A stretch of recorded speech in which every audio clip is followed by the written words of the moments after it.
Hello दोस्तों, welcome to Centum academy YouTube channel. आज फिर से लेके आए हैं आर्ट ऑफ प्रॉब्लम सॉल्विंग में एक और वीडियो, जहां पे हम लोग एक डेफिनेट इंटीग्रल का सवाल सॉल्व करने वाले हैं। दोस्तों, सबसे पहले इस सवाल को पढ़ते हैं। इस सवाल में बेसिकली हमें दिया गया है एक लैम्डा जो कि एक इंटीग्रल के रूप में है, और एक पी दी गई है। पी एक एक्चुअली लिमिट है, ठीक है। हालांकि देखने में काफ़ी डरावना है, बट इसको सॉल्व करेंगे और जानेंगे कि ये एक्चुअली में कितना आसान सवाल है।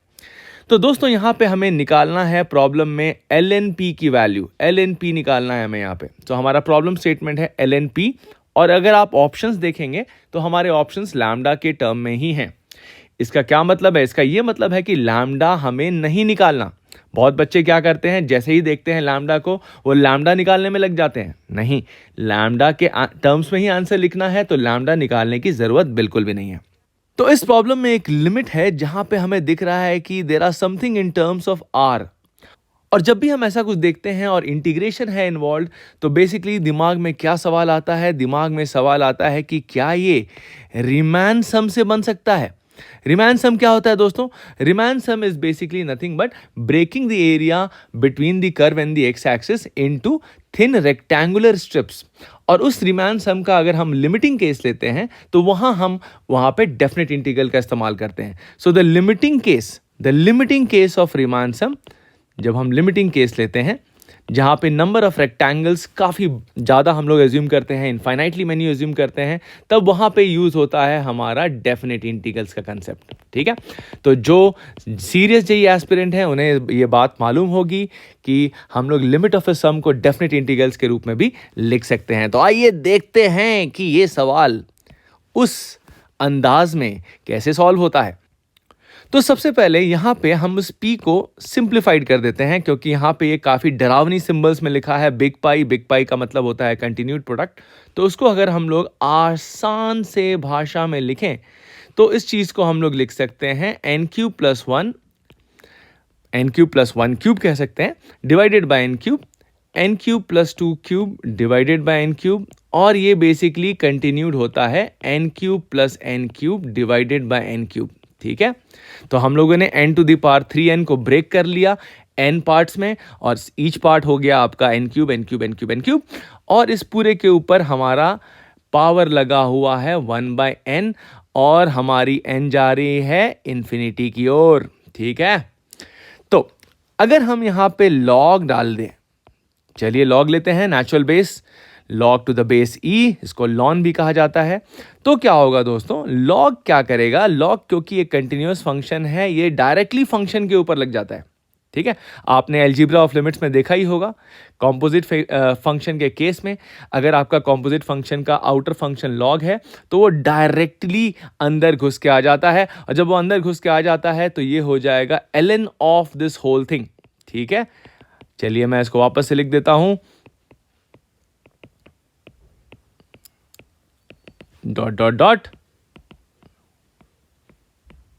ठीक है।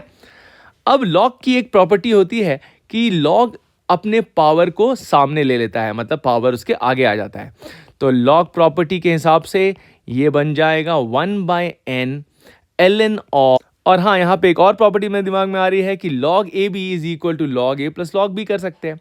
तो उस हिसाब से ये बन जाएगा मेरे दोस्तों क्या, n cube plus 1 cube by n cube, ठीक है, plus log n cube plus 2 cube by n cube, और इस प्रकार से ये चलता जाएगा लास्ट टर्म तक, जो कि है आपका log n cube plus n cube by n cube, correct.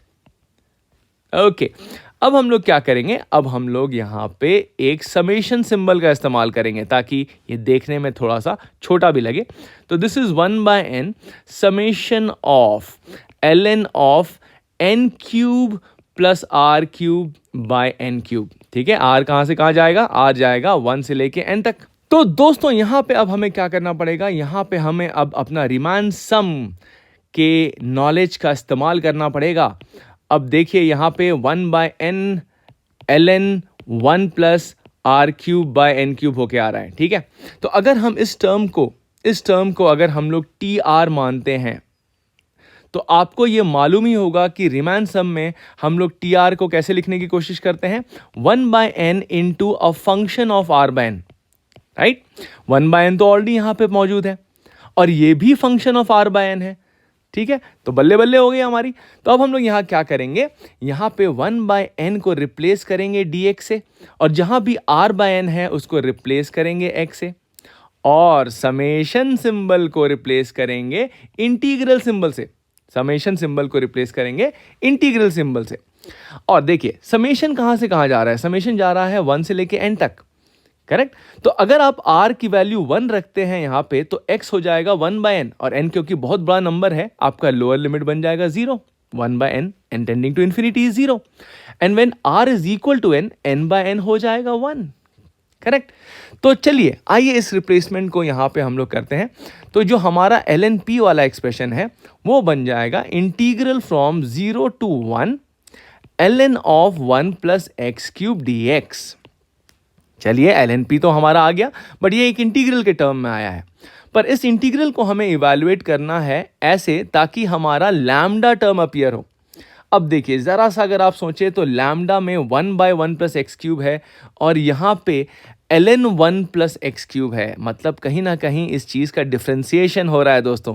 तो ये आपको बेसिकली एक हिंट देता है कि इस सर्च पे आप सोचोगे तो आपका सवाल बनता जाएगा। तो चलिए देखते हैं इस पे इंटीग्रेशन बाय पार्ट्स लगा के। तो मैं क्या करूँगा, यहाँ पे एक 1 ले लूँगा और इस पे इंटीग्रेशन बाय पार्ट्स लगा दूंगा, considering this to be my u and considering 1 to be my v।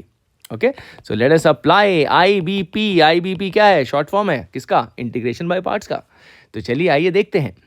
तो यहाँ पे आ जाएगा दोस्तों ln 1 plus x cube into integral of 1 क्या होगा, x, लिमिट होगी 0 to 1, minus derivative of ln 1 plus x cube क्या होगा, 1 by x cube into 3x square.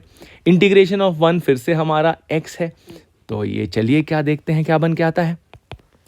तो फर्स्ट ऑफ ऑल ये जो पहला एक्सप्रेशन है इसको इवैल्यूएट कर ही लेते हैं। जब 1 डालेंगे तो आपका आएगा ln 2 इंटू 1, और 0 डालने पे सब कुछ 0 हो जाएगा।